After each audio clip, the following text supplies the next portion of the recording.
para sa huling balita, nasabat ang mahigit 6 na milyong pisong halaga ng shabu mula sa 3 sospek sa isinagawang buy-bust operation sa Maguindanao del Norte.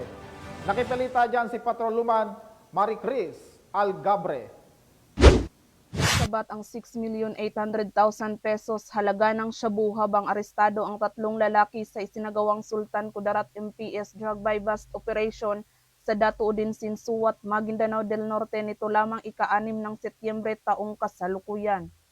Kinilala ni Police Lieutenant Colonel Esmael Madin, hepe ng Sultan Kudarat MPS, ang mga sospek na sina alias Isko, alias Tom at alias Usop. Ayon kay Police Lieutenant Colonel Madin, sa ilang linggong isinagawang surveillance o pagmamanman ng mga otoridad ng Sultan Kudarat MPS laban sa mga sospek, bandang alas 4 ng hapon ng nasabing petsa, matagumpay na naaresto ang mga sospek at pagkakakumpiska ng mga kaukulang ebidensya. Nakumpiska mula sa mga sospek ang tinatayang 1 kilong hinihinalang shabu na nagkakahalagang 6,800,000 pesos, 1 unit ng Ford Ranger vehicle, identification cards at buy-bust money.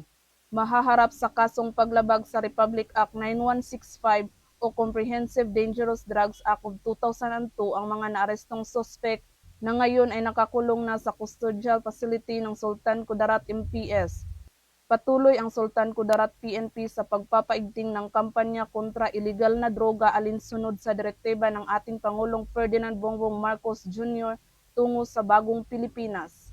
Mula rito sa Rio ng Bangsamoro, ako ang inyong PNN correspondent, Patrolwoman Maricris Algabre, alagad ng batas, tagataguyod ng Balitang Pulis. Maraming salamat sa Patrolwoman Algabre.